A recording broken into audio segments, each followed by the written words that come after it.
Bueno, ahí ya está grabando, Sofía. Listo. Bueno, buenas tardes entonces a quienes nos están viendo por la grabación y a quienes están acá con nosotros. Hoy vamos a estar entonces abordando, recorriendo las actividades prácticas de la unidad 2 que está abocada a ver conceptos de soluciones y de concentración. Ustedes ya tuvieron la teoría, así que hoy, a diferencia de la vez pasada, lo que vamos a hacer es tener una breve introducción teórica antes de cada ejercicio y después resolver el ejercicio, pero vamos a ir por tema, digamos. Para empezar entonces, esto me debe estar tapando el título, ahí está. Para empezar entonces, recordemos que a partir de este momento vamos a estar hablando de cosas que suceden en soluciones. Las soluciones son mezclas homogéneas, es decir, como podemos ver en esta presentación, la idea es pensar en algo como agua y azúcar, algo que hablamos la clase pasada por otros motivos, pero pensar en compuestos que se disuelven en agua, no que se marca, o sea, no que marcan fases separadas, como sería el caso de una mezcla heterogénea. Es decir, cuando hablemos de concentración, vamos a estar hablando de mezclas homogéneas, por ejemplo, las que ya conocen ustedes, ¿sí? El alcohol, el aceite, que es una mezcla de aceites, el vino, la leche y otras. Es decir, que cuando las miramos, no distinguimos que haya dos componentes o más, sino que vemos solo uno.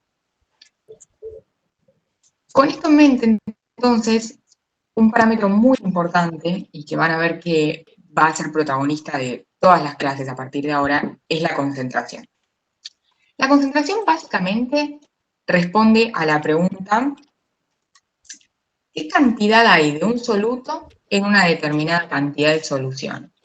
Y esto que parece una cosa muy extraña, en realidad es moneda corriente en nuestra vida, solo que no hablamos de las unidades de concentración que vamos a tener que hablar en el día de hoy, sino que hablamos de otras, ¿sí? De unidades de concentración, digamos, de la jerga cotidiana, como por ejemplo cada vez que expresamos que algo está salado o que algo está demasiado dulce o que algo está poco salado o poco dulce.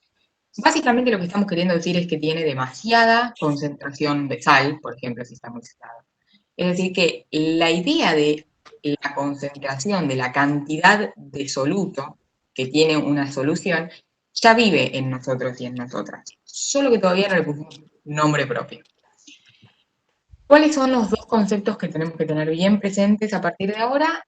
En realidad son tres, los de solvente, soluto y solución. Esto es como una sumatoria de partes. El solvente es el componente que esté de manera mayoritaria. Si tenemos dos componentes, del que más haya, vamos a estar a ese diciéndole solvente. Y el soluto es el componente que esté en menor cantidad. Por ejemplo, si estamos hablando de sal en agua, la sal sería el soluto y el agua sería el solvente. La suma de ambos, ¿sí? Cuando mezclamos ambos, a eso lo vamos a denominar solución. Fíjense un detalle súper importante. Las unidades de concentración que típicamente usamos son cantidad de soluto en cantidad de solución, no de solvente. Un error muy común es creer que hablamos de cantidad de soluto en cantidad de solvente. Así que guarda con confundir ahí. En este momento yo les propongo, vamos a ver si sale bien, para hacer un pequeño eh, refresh de la idea de concentración, es que miremos este simulador. Yo no estoy viendo el chat, pero cualquier cosa le escriben a Sole. Fíjense que acá lo que tenemos es, acá tenemos una especie de aparatito que imaginémonos que nos va a decir la concentración en estas unidades. Que si ya vieron la teoría, cantidad de moles por litro, me podría ya decir cómo se llama esta unidad. Y por acá lo que tenemos es una sustancia, ¿sí? Acá podemos agregar agua, a un solvente en realidad, y la podemos eliminar, ¿sí? Entonces, en este momento la concentración de este compuesto que es cloruro de níquel es cero, ¿no? Obviamente no hemos puesto. ¿Qué va a pasar con la concentración cuando yo empiece a agregar cloruro de níquel? ¿Qué me pueden decir? Ahora sí estoy leyéndoles el chat, a ver qué me cuentan.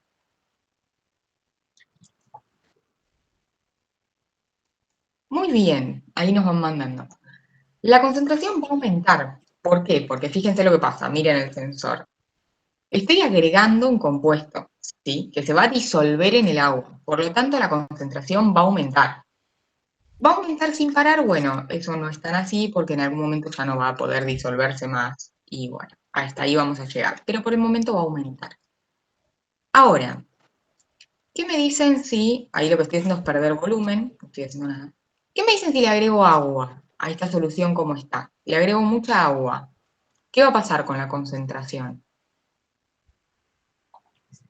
Muy bien, perfecto. La concentración va a disminuir. Fíjense ustedes en el sensor, voy a tratar de agregar de a poquito. A medida que agregamos solvente, la concentración baja. Piensen que si hay dos componentes en la solución y uno está quedando constante, que es el soluto, si agregamos el otro, la concentración entonces baja. Como línea general, entonces, si agregamos más solvente, estamos diluyendo, y si agregamos más soluto, estamos concentrando. Sí, esa era la idea de este simulador.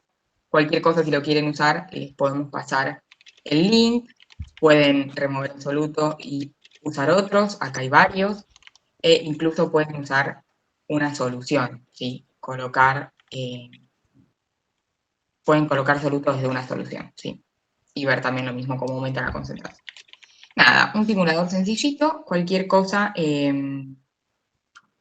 tengo una pregunta, a ver, nos va a complicar un poco, pero dice, si aumentamos la temperatura del solvente, ¿no entraría más soluto para disolver? En realidad, mira, aumentar la temperatura es lo mismo que evaporar, ¿sí? Si hervimos, por ejemplo, aumentamos la temperatura y el agua se evapora. Por lo tanto, al evaporar, fíjense lo que pasa con la concentración. Si yo evaporo, lo que estoy perdiendo es solvente. Estoy quedando con el soluto nada más. Entonces la concentración se eleva, se hace súper grande. ¿Sí? Ahí no la estoy censando porque se me salió el sensor. Ahí está. ¿Sí? Al evaporar lo que perdemos es solvente, no soluto. Entonces nos queda solo el soluto, es decir, nos queda algo muy concentrado. ¿Estamos bien? Perfecto. Listo. Bueno, este simulador, si quieren, les podemos dejar el link en el chat, lo pueden usar ustedes cuantas veces quieran, es obviamente libre y de hecho si entran con el link como lo tengo yo en este momento no hay nada que configurar, ya está directo para que jueguen, digamos. Volvemos a lo nuestro, entonces. Está clara entonces un poco la idea de concentración, el objetivo a partir de ahora básicamente es calcular esa concentración, ¿sí? Para empezar entonces, dice, mi abuela quiere preparar una solución de alcohol al 70%, volumen en volumen, para desinfectarse las manos y la superficie, algo que hemos hecho bastante en pandemia, ¿no? Para eso mezcla 30 mililitros de alcohol etílico con 300 mililitros de agua. Y dice, ¿cuál será el porcentaje volumen en volumen de la solución resultante? ¿Formó la solución de alcohol 70? Antes de empezar a responder esta pregunta, este inciso, digamos. ¿Qué quiere decir? ¿Alguien me puede decir en palabras? ¿Qué quiere decir una solución 70% volumen en volumen? ¿Qué información creen que nos da esto? Si se acuerdan más o menos de la teoría algo.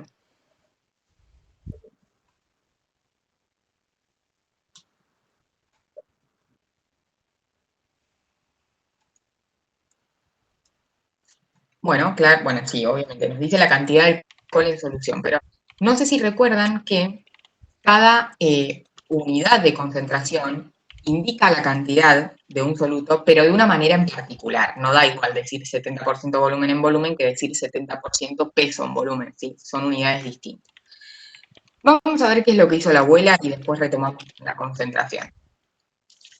La abuela mezcló 30 mililitros de alcohol, que acá es color rojo, y 300 mililitros de agua, que es de color azul. Obtuvo, obviamente, una solución, porque esto es soluble, que acá está ejemplificada de color violeta. La primera pregunta, ustedes todavía quizás no sepan por qué, pero la pregunta más importante es, ¿cuál es el volumen total? ¿Cuál es el volumen total de lo que armó la abuela? ¿Alguien lo sabe? ¿Alguien me lo puede...? Muy bien, perfecto. 330 mililitros. Esto parece una pavada, pero es el momento más importante cuando ustedes empiecen a resolver estos ejercicios.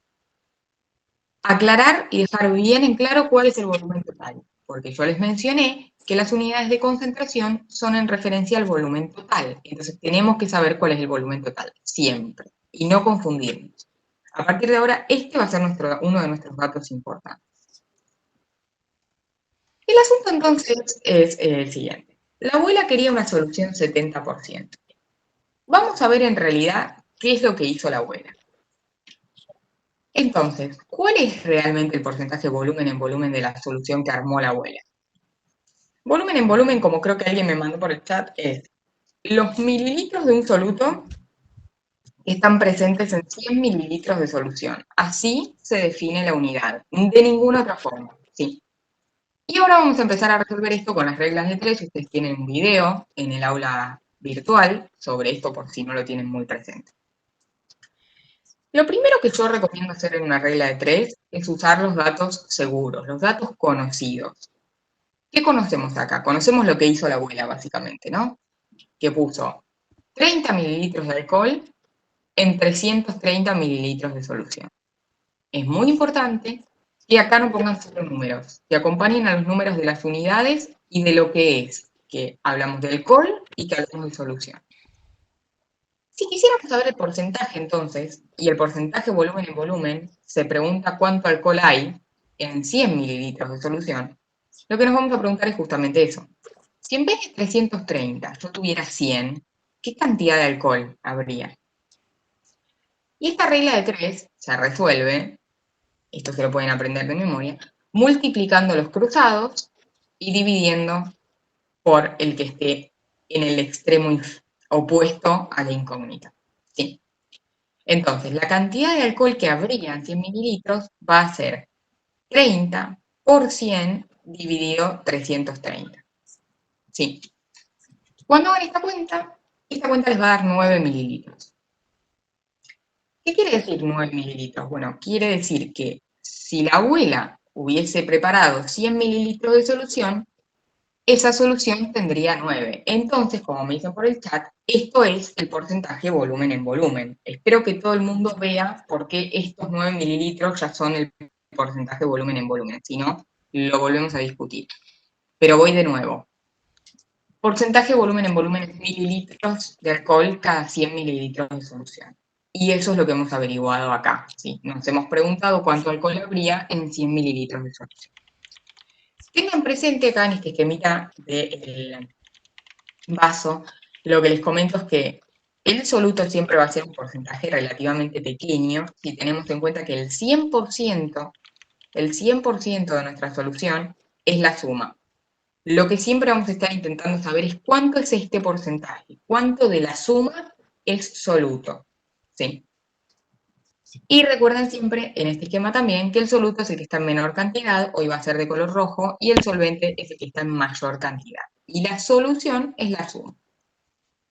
Si está claro, entonces me pueden responder a la pregunta. La abuela quería armar una solución 70, armó una solución 9.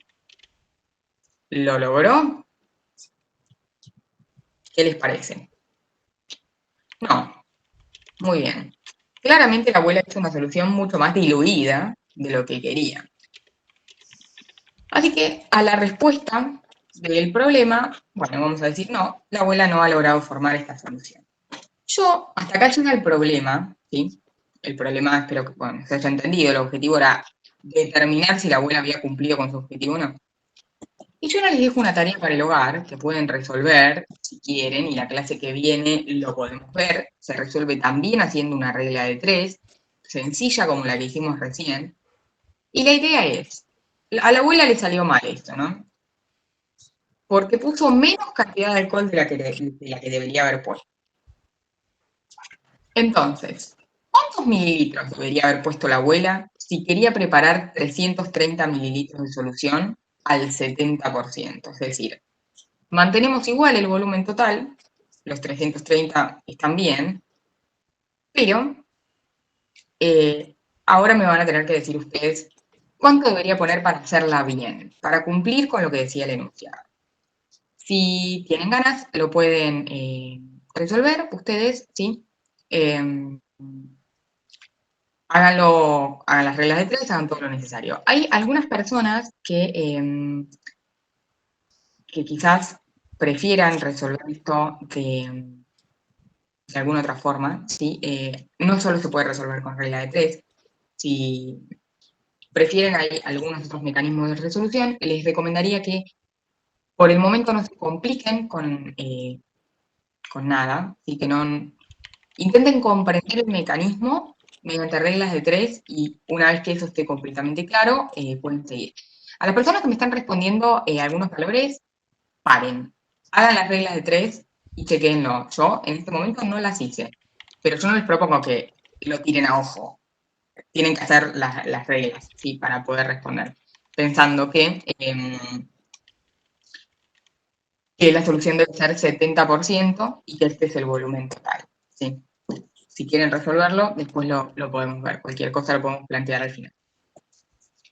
Continuando entonces con la concentración, las personas que me dicen que se ve una mancha amarilla es el video, es Miguel. ¿Sí? Ustedes no lo ven porque yo estoy compartiendo pantalla, pero yo sí lo veo y Sole sí lo ve. No, no pasamos todavía el sonido, hay gente que me está preguntando. Ya les vamos a avisar, ¿sí? Cuando lo estemos pasando.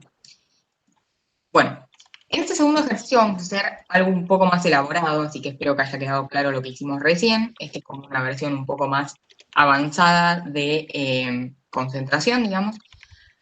La idea es la siguiente. El suero fisiológico, dice, tiene una concentración de cloruro de sodio del 0,9% peso en volumen, otra unidad. ¿Cuántos gramos de cloruro de sodio hay en 200 mililitros de suero? Y por otro lado, ¿cuál es la concentración molar del suero fisiológico? Vamos a arrancar con este. Primero,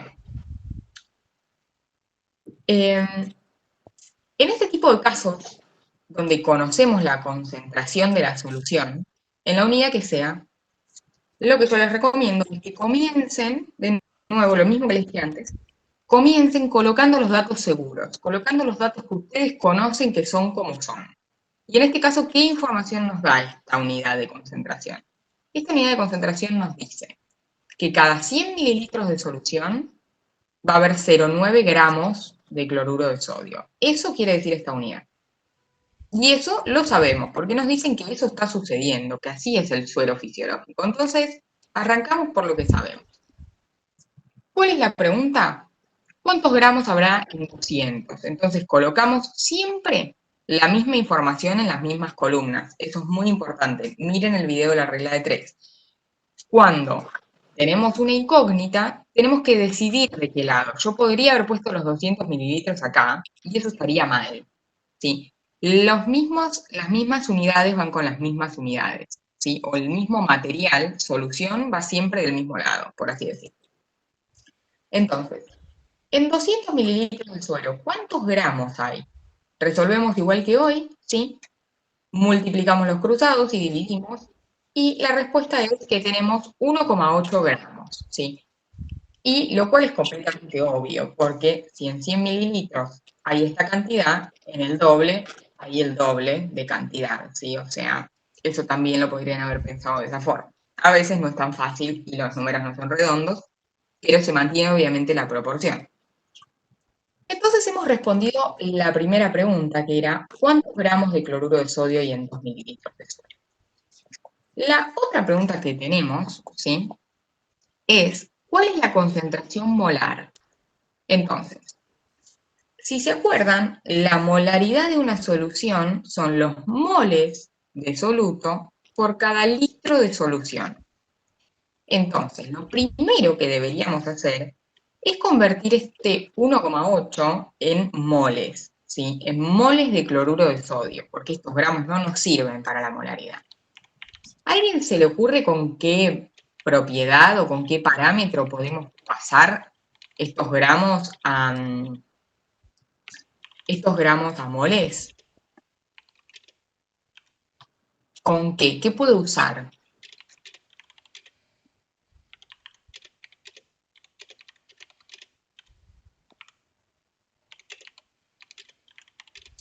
Bien, acá me dicen la masa. Ahí les completo un poco la información. En realidad lo que vamos a usar es el peso molecular. ¿Qué quiere decir el peso molecular? Quiere decir cuánto pesa un mol de cloruro de sodio. Esa información la van a tener que averiguar ustedes, casi siempre, y es muy simple de averiguar. Ustedes van a la tabla periódica y se fijan cuánto pesa cada componente, ¿sí? Acá, bueno, tengo varias preguntas. A ver, siempre que estemos hablando de porcentaje, lo que sea, ¿sí?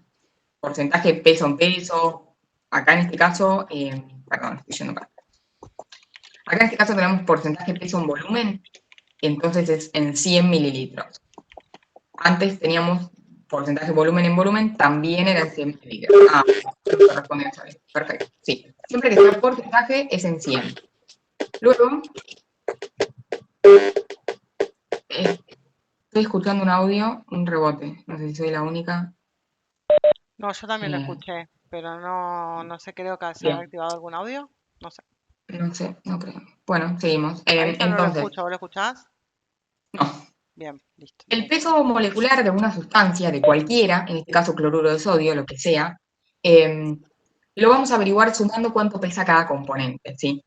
Si vamos a la tabla periódica, vamos a ver que el sodio pesa 23 y el cloro 35 gramos por mol. Si sumamos lo que pesa cada uno de ellos, como está una vez en la molécula, vamos a tener cuánto pesa el cloruro de sodio, que pesa 58. Les recomiendo hacer este ejercicio, si no, obviamente ustedes ya saben, pueden googlear cuánto pesa el cloruro de sodio.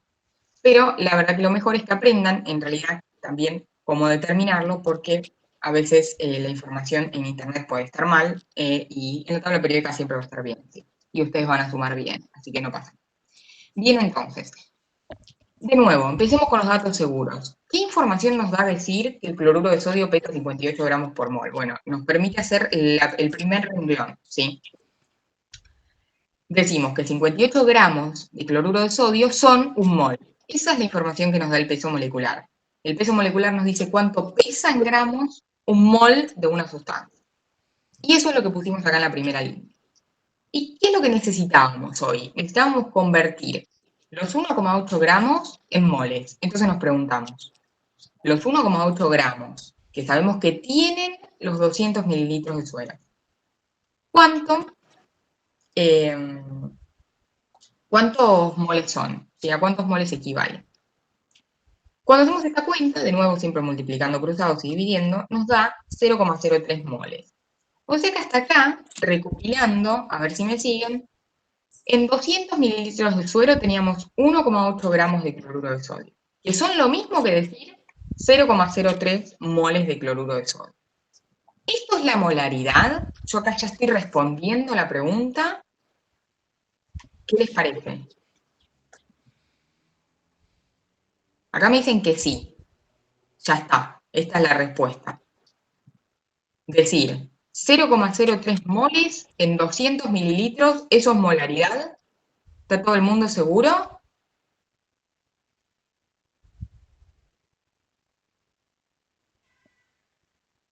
Hay gente que me dice que no. La gente que me dice que no. ¿Por qué? ¿Qué es la molaridad?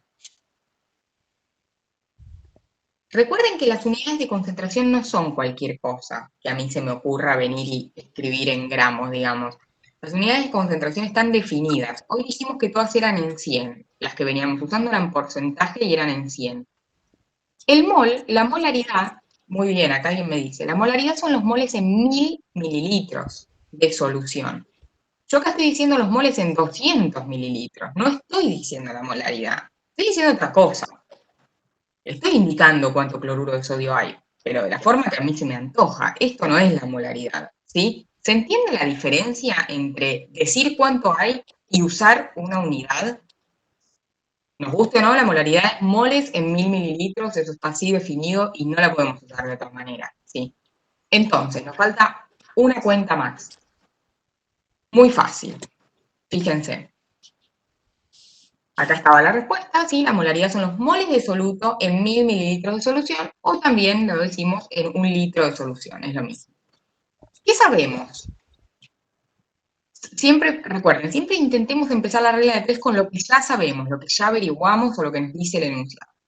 Sabemos que hay 0,03 moles en 200 mililitros. Eso es lo que hasta ahora sabemos. Y si queremos ir de acá a molaridad, nos vamos a tener que preguntar, ¿y cuánto hay en 1000? Porque eso es lo que me pide la molaridad, los moles en 1000. Resolviendo, ¿sí?, esta cuenta, una vez más, como ya saben, vamos a obtener el valor de 0,15. Y ahora sí, ¿sí?, espero que se vea por qué, 0,15 es la concentración molar. O sea que podríamos decir que hay en el suero fisiológico 0,15 moles de cloruro de sodio cada 1 litro de suero fisiológico, ¿sí? ¿Se entiende esto? ¿Se entienden las diferencias? Empezamos con una unidad, ¿sí? Empezamos diciendo 0,9% peso en volumen de cloruro de sodio, y lo que hicimos ahora es expresar esa misma concentración en molaridad, ¿sí? Siempre seguimos hablando de cloruro de sodio, ¿sí? Fíjense que lo que hicimos es pasar de porcentaje peso en volumen a molaridad. Yo les recomiendo fuertemente que este tipo de ejercicios los hagan muchas veces, ¿sí? No es fácil empezar a manejar reglas de tres, no es fácil acordarse de memoria cómo son todas las unidades. Pueden hacerse una tablita en la cual, por lo menos lo que yo recomiendo es poner las unidades que más usamos, molaridad, peso en volumen, volumen en volumen, y escribir así como escribí yo, ¿sí? No hace falta escribir nada muy elaborado. Así como escribí yo, en medio renglón, ¿qué quiere decir? La molaridad quiere decir cantidad de moles de soluto en 1000 mililitros de solución. Perfecto. Entonces, cuando ustedes se enfrenten a un ejercicio y les pida la molaridad, se fijan en sus tablitas o en sus resúmenes y ya por lo menos saben qué quiere decir molaridad. Después veremos qué regla de tres hay que hacer. Pero lo más importante es saber qué quieren decir las unidades. Todas son distintas, ¿sí? Sí, todo queda grabado. A las personas que me están preguntando, queda grabado y va a estar subido en la página. Bien. Había una pregunta en algún momento que la perdí, que era sobre el tema del peso molecular. Sí, siempre, o sea, el compuesto que sea que tengamos, por ejemplo, no sé, si yo les escribo, no sé si están viendo lo que estoy escribiendo, ¿no? Sí, se ve, Sofi. Si yo les escribo este compuesto, que es el nitrato de potasio, y les digo cuál es el peso molecular, ustedes, ¿qué tienen que hacer según lo que les dije? Ok, van a la tabla periódica, ¿sí? ¿Y qué me van a decir? ¿Cómo construyo este peso molecular? ¿Qué sumo? ¿O por dónde arranco? Acá me dicen el peso atómico es la cantidad, no entiendo bien la pregunta, Axel, perdón. No te terminé de entender lo que me escribiste. Si la pregunta es dónde está el peso atómico en la tabla, ustedes agarran la tabla periódica y, por ejemplo, busque todo el mundo el potasio, que es el número 19. No, el peso atómico no es el número atómico. El peso atómico relativo, en realidad, es lo que está inmediatamente abajo del nombre. Fíjense que dice potasio en letras y abajo hay un número, ¿sí? Que es en este caso 39,10. Todo el mundo encontró. Fíjense que, como siempre les digo, siempre que no sepan dónde está, en el centro de la tabla hay una explicación, ¿sí? En el centro de cada tabla hay un elemento y hay flechitas explicando qué quiere decir cada número. Y fíjense que hay una flecha que dice masa atómica. Ese es el peso atómico, ¿sí? ¿Todo el mundo entiende lo que estoy hablando? Sería la masa atómica relativa, perfecto, ¿sí? En el caso del potasio, la masa atómica es 39, ¿ok? Entonces, sumamos 39. Vamos a redondear porque si no se me va a complicar un poco, ¿sí? Sumamos 39. ¿Qué sigue? El nitrógeno, ok, lo buscan. ¿Alguien me dice cuánto pesa el nitrógeno? ¿Alguien con tabla a mano? 14, perfecto, muy bien. Y ahora, ¿qué sigue? A ver, ahora ya ustedes. Upa, se me borró lo que estaba escribiendo, perdón. Ahí vuelvo a anotar el compuesto. Discúlpenme. teníamos 39 por acá, eso es un 9, teníamos 14 por acá. Y ahora el oxígeno. Perfecto. ¿Cuánto pesa el oxígeno? ¿Alguien se fijó en la tabla? 16. Muy bien, gracias a toda la gente que me va respondiendo. Y ahora sumo esto así como está. No, acá me están retando en el chat, me siento retada porque es una combinación de muchos O y muchas mayúsculas. Perfecto, aquí hay que poner un 3. Todo el mundo entiende por qué hay que poner un 3, porque voy a intentar cambiar de color y no borrar. Porque acá hay un 3. O sea, ustedes lo que van a hacer es sumar los elementos y en la cantidad en la que aparezcan, ¿sí? Cuando hagan esta suma, que ya no sé ni cuánto da a esta altura, les va a dar el peso molecular. ¿Alguien hizo esta suma? Si no, la hago rápido.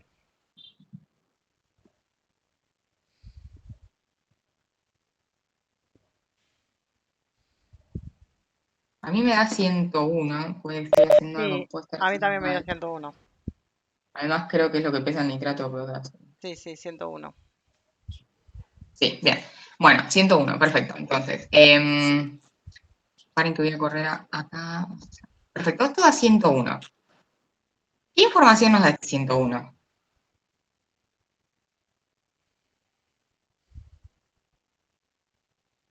¿Qué digo? Que si quiero hacer una regla de 3 y tengo que arrancar usando esta información, ¿qué nos dice el 101?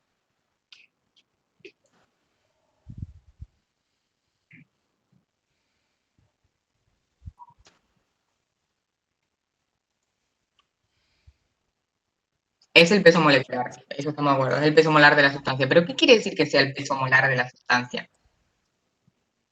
¿Cómo armo una regla de 3 con esto? ¿Cómo empiezo? A ver, capaz que no se entiende lo que quiero decir. Lo que yo estoy queriendo decir es que cuando ustedes arranquen esto van a decir que hay 101 gramos de este compuesto en un mol. ¿Ok? ¿Se entiende lo que estoy queriendo decir?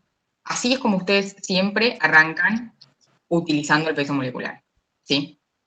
Para esto, para iniciar así, es para lo que sirve el peso molar de la sustancia. ¿Sí? Siempre. Hay gente a la que no le da 101. Esta cuenta, por propiedades matemáticas, se hace separando en los signos más. Por lo tanto, hay que hacer 3 por 16 y a eso sumarle los otros dos términos, ¿ok? 3 por 16 es 48, a 48 le sumamos 14 y después le sumamos 39, ¿ok? De esta forma da 101. Recuerden que cuando hay más y producto, el separador es el más, ¿ok? Bien. ¿Estamos bien? Obviamente, sí, acá hay gente que me pregunta si varía el peso molecular.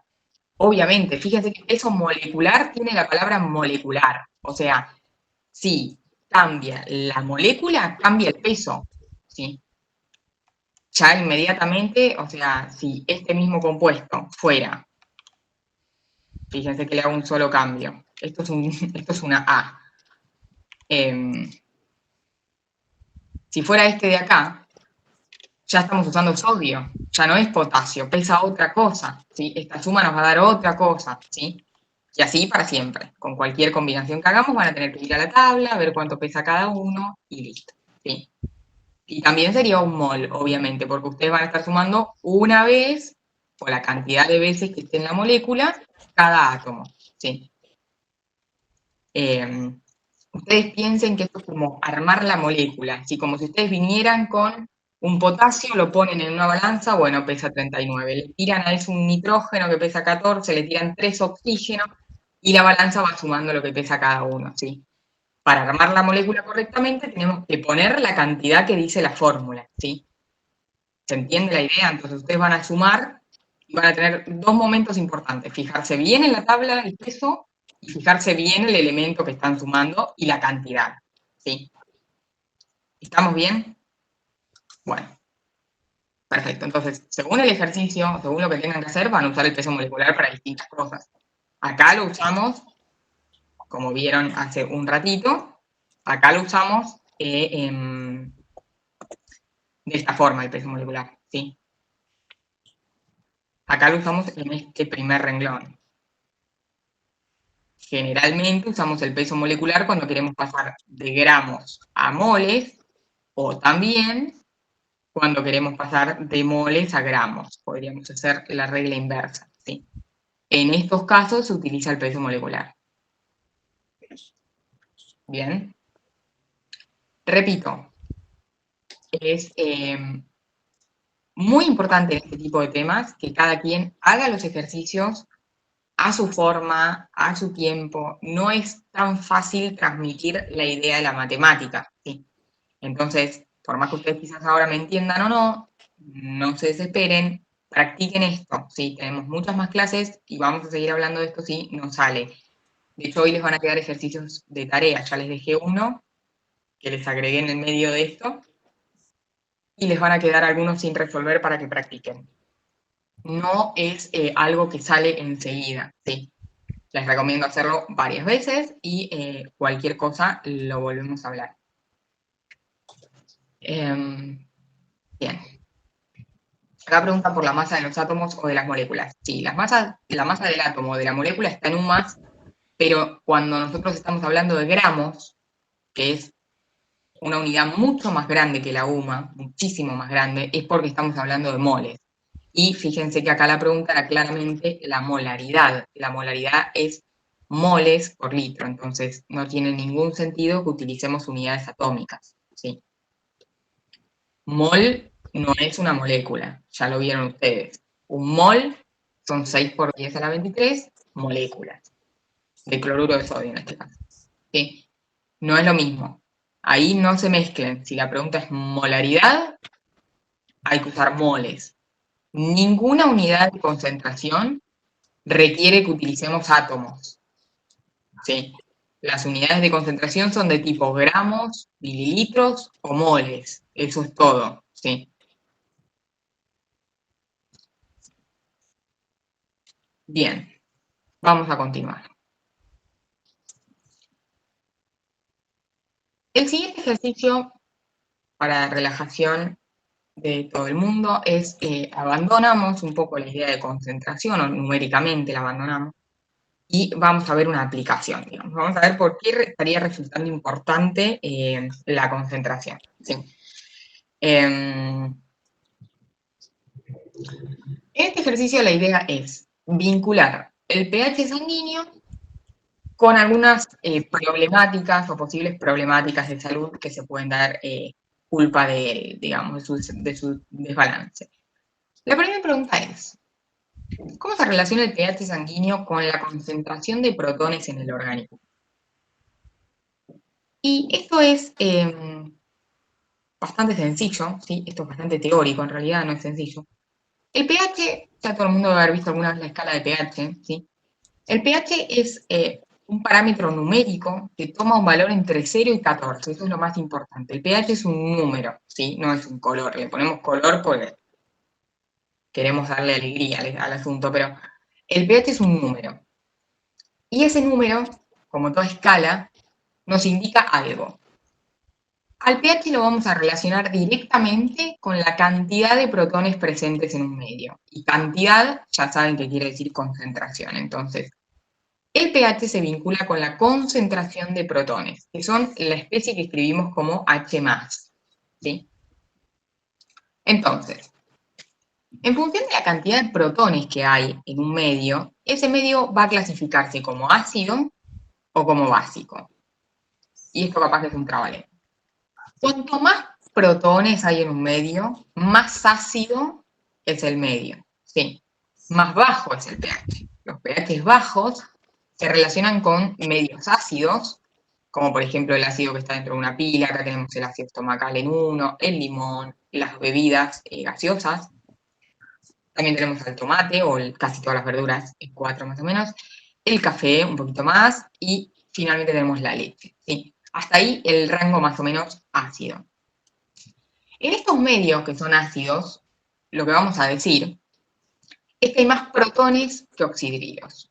Imaginémonos que protón y oxidrilo es como las dos especies que están en una balanza, en los platillos de la balanza, ¿sí? Entonces, en un medio en el que tenemos más protones que oxidrilos, a ese medio lo vamos a identificar como un medio ácido.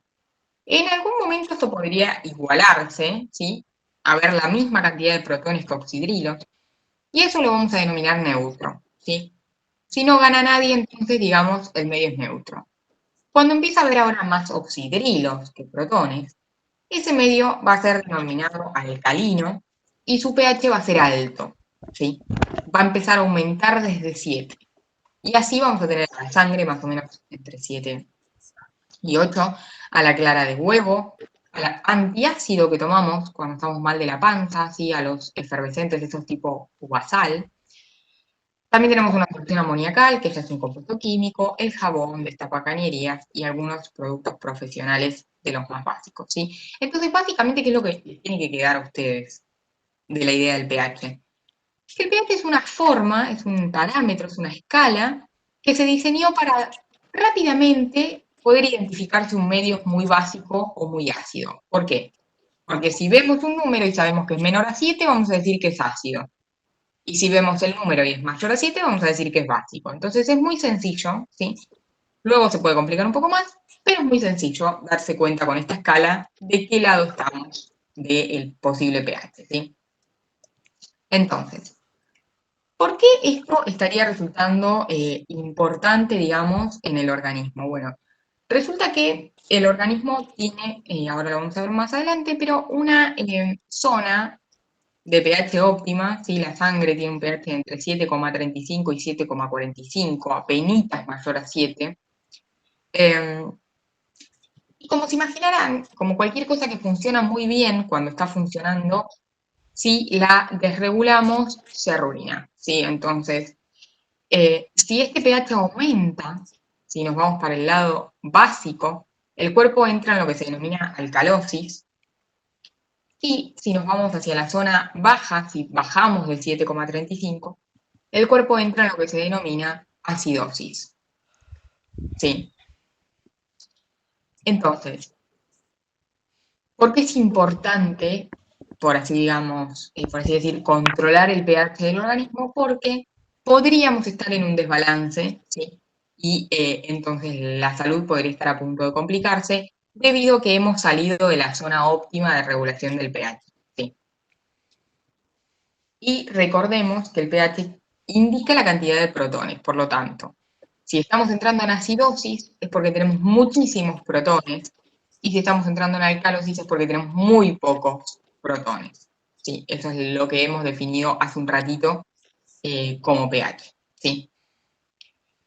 Entonces, a continuación, la pregunta, quizás la parte más interesante para ustedes, era cómo hace entonces el cuerpo para organizar esto, porque si estamos diciendo que si nos vamos para una zona tenemos un problema, si nos vamos para la otra tenemos otro problema, entonces de alguna forma el cuerpo tiene que obligarse a estar en la zona óptima.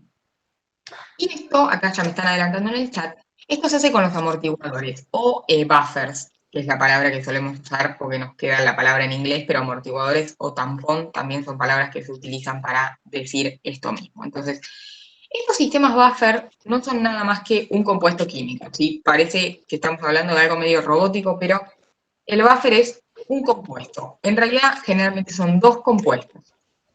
Imagínense que el buffer es como un equipo que trabaja en conjunto, ¿sí? Un equipo de dos partes que trabaja en conjunto para mantener el pH. Y ahí nos podemos imaginar que una de las partes se encarga de actuar cuando tenemos muchos protones y la otra se encarga de actuar cuando tenemos pocos protones, ¿sí?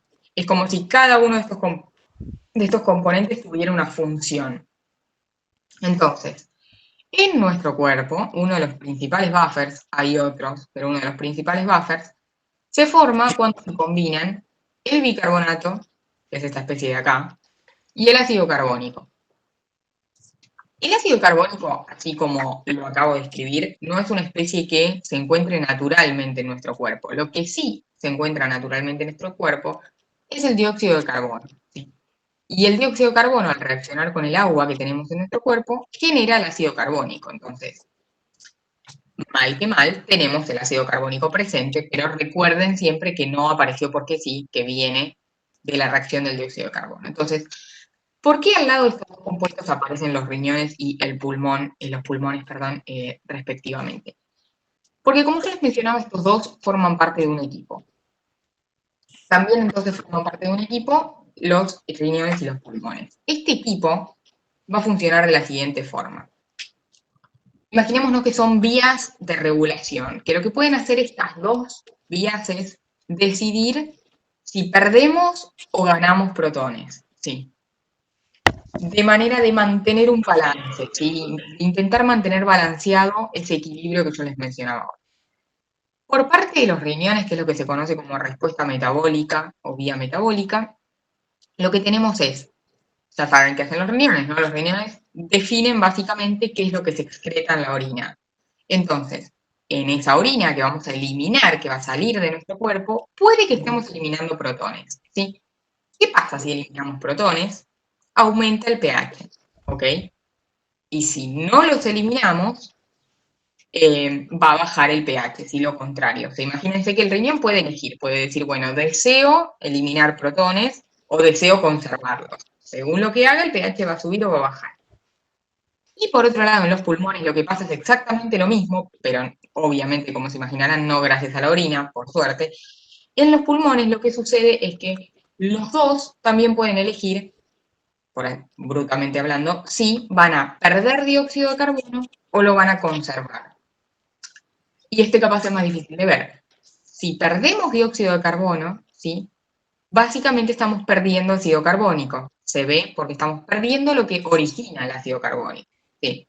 Entonces, si perdemos dióxido de carbono, si expiramos y eliminamos mucho dióxido de carbono, nos vamos a quedar sin ácido carbónico. Y el ácido carbónico, ya lo dice la palabra ácido, ¿no? Pero el ácido carbónico tiene protones. Entonces, si perdemos ácido carbónico, aumenta el pH. ¿Sí? La misma consecuencia que antes.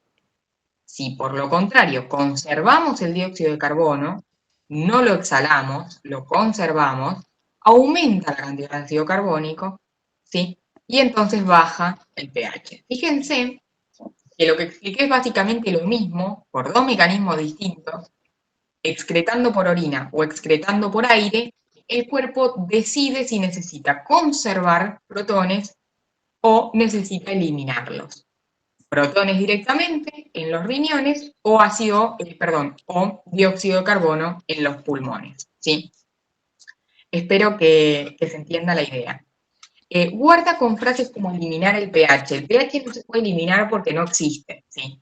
Lo que podemos eliminar son protones u otros compuestos. Podemos eliminar bicarbonato, podemos eliminar dióxido de carbono. Eliminamos compuestos. El pH es una forma de decidir si lo que está quedando en el cuerpo es ácido o es básico.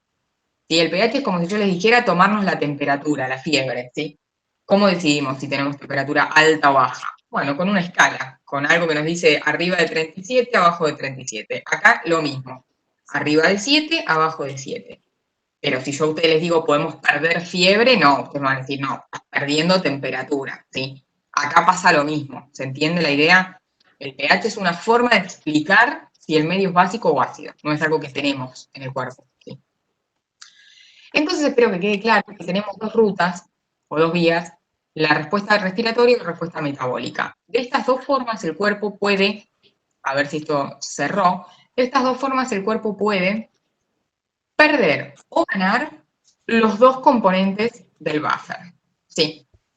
Y estos dos componentes del buffer, cuando se encuentren perfectamente equilibrados, eso quiere decir que el pH está en la zona óptima, y donde uno empiece a estar y el otro no, o viceversa, van a empezar las desregulaciones. ¿Sí? Cuando haya más de uno que del otro, o más del otro que uno, vamos a tener un problema. ¿Sí? Así funciona esto, como una balanza, ni más ni menos, ¿sí? Como una balanza de platillos, donde algo se desequilibra, hay un problema. Y como se imaginarán, o como ya vieron en la teoría, donde algo se desequilibra, responde la otra vía para intentar acomodar el problema. A ver, vamos a intentar ver esto. La pregunta que seguía en este enunciado era qué es la alcalosis respiratoria y a qué tipo de ventilación pulmonar está asociada. Bien, ustedes ya vieron en la teoría el ejemplo contrario, la acidosis respiratoria, así que seguramente se están imaginando qué es lo que es la alcalosis respiratoria. Y además el esquema lo está adelantando, pero pensemos. En el espacio alveolar, digamos, ¿sí? En la interfaz, o sea, en la zona del pulmón en la cual se difunde el dióxido de carbono, se elimina el dióxido de carbono, entonces en esa zona se puede dar una desregulación de la velocidad de salida del dióxido de carbono, por así decirlo, que es lo que conocemos como hiperventilación alveolar. Ahí alguien me está diciendo que se acelera la respiración. Exacto. Si nosotros perdemos dióxido de carbono, ¿sí? Estamos básicamente, lo voy a decir de nuevo, estamos perdiendo dióxido de carbono. Fíjense, está saliendo acá del cuerpo, no va a volver a entrar porque no respiramos dióxido de carbono, así que hemos perdido, ¿sí? A ver si me dicen ustedes, en base a lo que estuvimos charlando, qué es lo que va a suceder. Yo les digo, perdimos el dióxido de carbono. El dióxido de carbono daba origen a qué especie? Una que mencionamos hoy. ¿Alguien se acuerda? Era un ácido. Perfecto, ahí alguien me lo está diciendo. Entonces, si perdemos dióxido de carbono, perdemos el ácido carbónico, ¿ok? Y si perdemos el ácido carbónico, estamos perdiendo protones, básicamente. ¿Estamos bien? Y si bajan los protones, ¿qué pasa con el pH? Por lo que hablamos hoy. Aumenta el pH. Muy, muy bien. Y si aumenta el pH, nos vamos a la zona, ¿qué zona de la escala? Tenía un nombre, la zona de pH alto. Alcalina. Muy bien. Entonces, nos vamos a la zona, le vamos a poner alcalina. Y obviamente por eso se llama alcalosis respiratoria, ¿no? No hemos llegado a nada que no tenga sentido, ¿sí? Este caminito que yo hice acá al costado es un caminito que les recomiendo hacer hasta que lo tengan súper claro porque es un poco enroscado pensar que si bajan los pH, bajan los protones, sube el pH. Bueno, al principio es un poco confuso, así que escríbanlo, ¿sí? Hasta que le tomen la mano. Pero entonces queda claro que en principio podríamos decir que la alcalosis respiratoria se relaciona con un aumento del pH en el cuerpo debido a que hemos exhalado demasiado dióxido de carbono y se nos cayó el ácido carbónico en el cuerpo, ¿sí? Eso es lo que sucede en la alcalosis respiratoria. Una pregunta que no era parte del ejercicio, perdón, acá lo que tenemos básicamente es lo que ustedes ya me dijeron. Durante la alcalosis respiratoria lo que hacemos es perder dióxido de carbono, entonces por consecuencia perdemos el ácido carbónico, aumenta el pH y nos vamos a una zona superior a la zona óptima. ¿Sí? Esta es la zona óptima de pH, nos estamos yendo de la zona óptima y fíjense que conforme baja la cantidad de dióxido de carbono, aumenta el pH. ¿Sí? La presión de dióxido de carbono es una unidad para indicar la cantidad de dióxido de carbono que tenemos en el cuerpo, ¿sí? A eso le decimos presión del gas. Bien, entonces, hasta acá estamos bien. Esto sería definir la alcalosis respiratoria, ¿sí? Cuando ustedes tengan que definir un problema de este estilo, tienen que hacer el camino que hicimos recién, decidir si estamos perdiendo o ganando protones. Eso es básicamente todo, en eso se resume todo. Obviamente no es que respiramos protones o tomamos protones en un vaso. Lo van a tener que pensar y relacionar, como hicimos recién, con el dióxido de carbono o con otro metabolito. Pero básicamente lo que tienen que encontrar es el punto en el cual se pierden o se ganan protones, ¿sí? Ahora bien, yo les dije que todo esto funcionaba en equipo para intentar resolver este problema. Repito, esta pregunta no estaba en el seminario, no estaba en el enunciado, pero capaz que es un poco esclarecedora. Entonces, pensemos, se nos fue el dióxido de carbono, ¿sí? En gran cantidad, y nuestro organismo está bajo en pH, ¿sí? Está muy alcalino, estamos en alcalosis. En esta balanza que tenemos por acá, que para mí representa cómo funciona el equipo de regulación del pH, tenemos bajo, ¿sí?, el dióxido de carbono y por consecuencia tenemos bajo los protones. Eso es la alcalosis respiratoria. Ahora tenemos que compensar esto, ¿sí?, de alguna forma. Les repito, una solución sería tomarse un trago de ácido, pero bueno, eso es algo que no podemos hacer y que no resolvería este problema. Entonces, por alguna otra vía, el organismo tiene que compensar esta pérdida.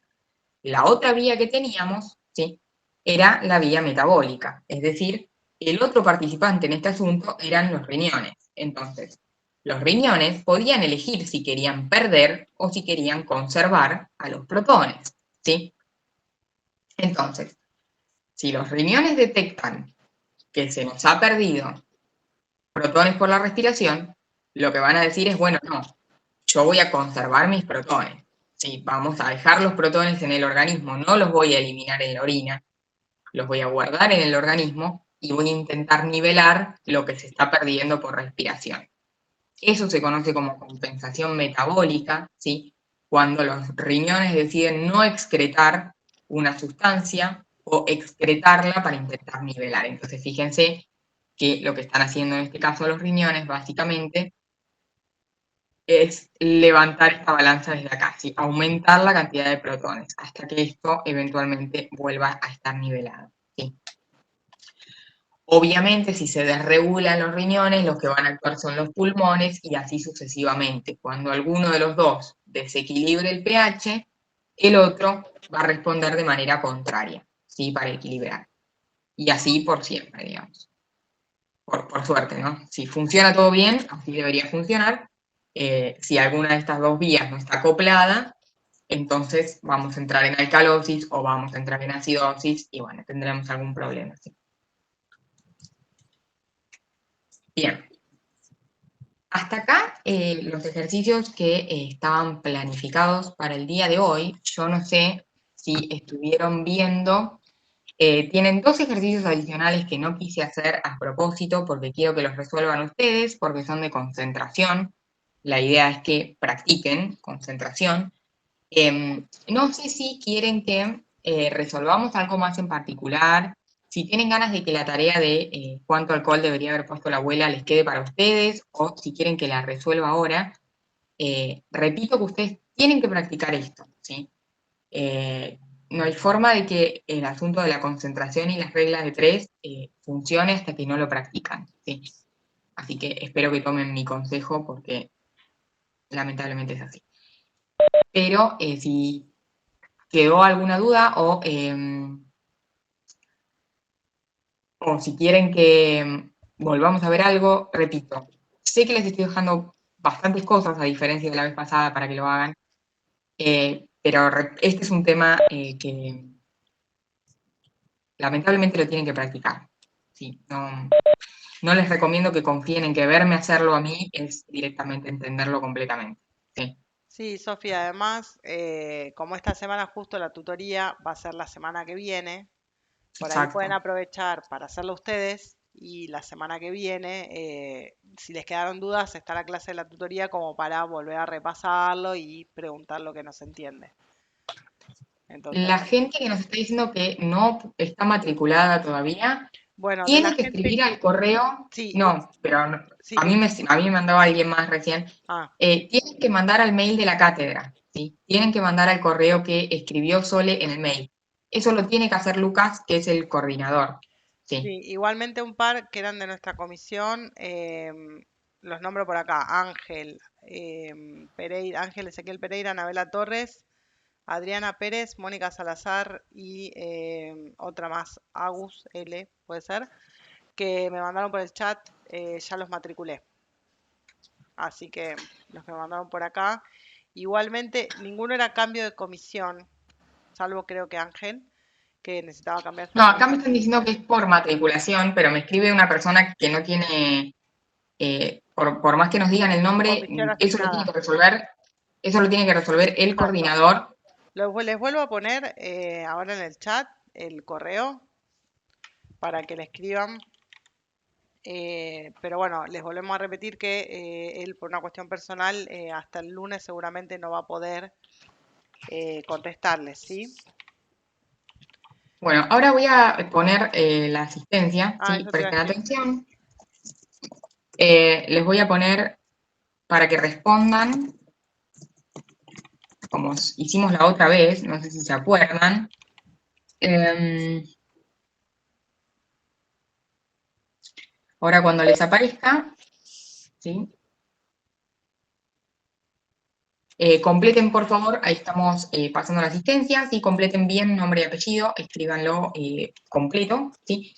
Y Sole, no sé si querés volver a poner en el chat el mail para que le escriban a Lucas. Sí, acá Eh, recién lo volví a escribir, ¿no, no apareció? Sí. yo no- bueno, Fíjense que le mandé una coma para lo voy a volver a escribir. Porque, yo no lo veo, pero ¿no lo ves? Ay, pará. no.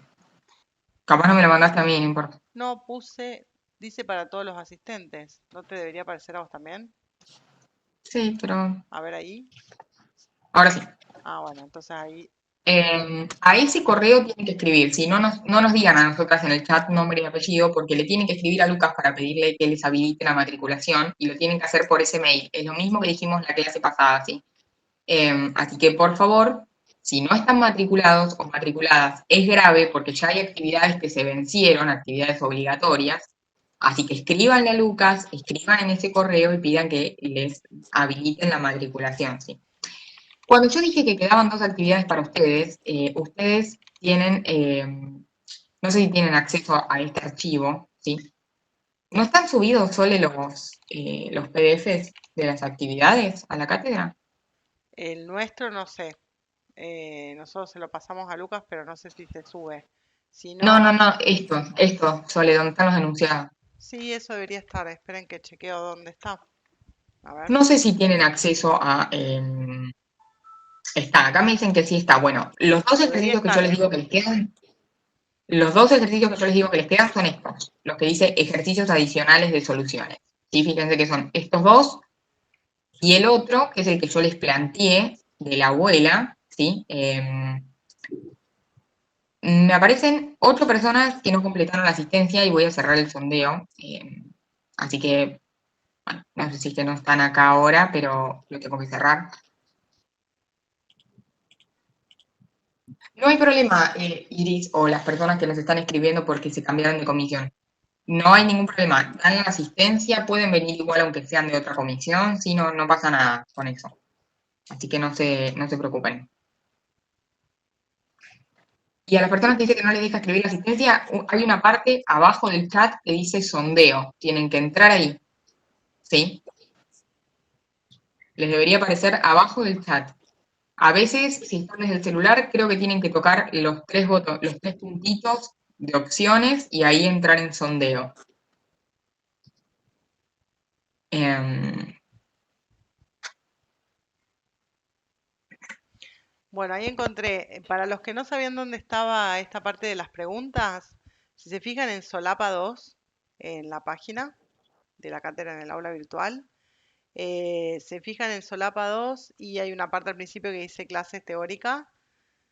em, ya les voy diciendo todo lo que dice. Dice unidad 2 y arranca cronograma semanal cada día. Después dice clase teórica, está el link, los links de las clases teóricas. Hay dos videos y inmediatamente después dice clase prácticas y hay una carpetita azul que dice clase práctica. Cuando entran en esa carpeta van a ver un archivo que se lo pueden descargar, es un PDF y ese PDF dice actividades unidad 2. Y tiene las actividades que les mostró Sofi y en la segunda página la ejercitación adicional. ¿Sí? ¿Se entendió? ¿Se entendió dónde están? O sea, siempre, Em, o sea, y esto es medio general para todas las clases. Cada tema va a estar en su solapa, ¿no? La unidad 1 en la solapa 1, la unidad 2 en la solapa 2. Entonces, ahora estamos en la unidad 2, tienen, perdón, no en la solapa 2, en la ventanita que dice unidad 2. Entonces, cuando ustedes buscan unidad 2, primero está toda la parte de teoría, los links y los videos, y después arranca la parte de la práctica, donde hay una carpeta azul que dice clase práctica, y ahí se meten y va a estar el contenido para esa clase. En este caso es un archivo que tiene las preguntas, que es que son las que resolvemos, perdón, durante la clase. La que no va a estar, obviamente, porque la inventé yo, es esta, la de la abuela. ¿Sí? Así que si quieren, cópiensela. Ahí se las estoy dejando en pantalla un ratito, porque esta es una nuestra, digamos, o sea, acá de la clase.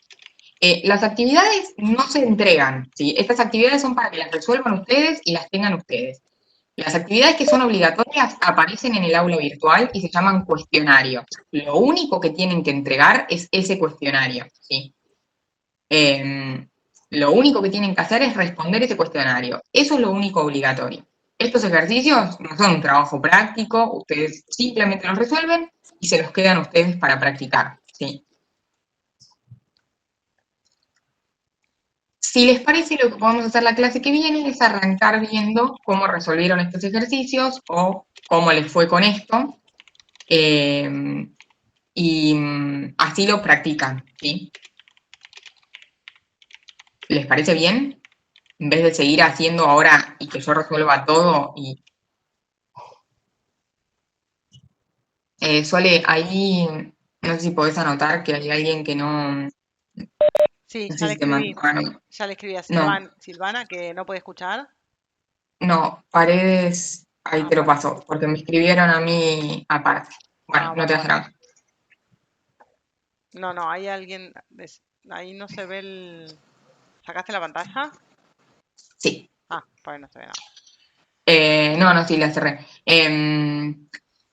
Escuchen, yo perdí el chat, igual, no sé dónde está el chat, acá está el chat. Bien. ¿Les parece bien entonces que practiquen? Les quedan 3 ejercicios en total. A mí me parece que está bastante bien teniendo todo el fin de largo. Al menos una horita le pueden dedicar y resuelven 3 ejercicios. Y la clase que viene, si les parece, podemos arrancar viendo cómo se resolvían, o al menos uno o dos, para más o menos ver si lo pudieron afrontar bien o no. ¿Sí? Ahí alguien en el chat había preguntado. ¿Se me escucha? Sí, ¿no? Sí, a vos sí. Ah, Sí, sí, sí. si ya empezábamos con hidratos de carbono la semana que viene, metabolismo de hidratos de carbono, no. Para que me estoy buscando ¿Qué nos, qué nos toca la semana que viene? ahí ya estoy buscando la unidad y ya les digo. Denme 2 segundos. No, sí, la semana que viene es hidratos, es biomoléculas, pero no es metabolismo.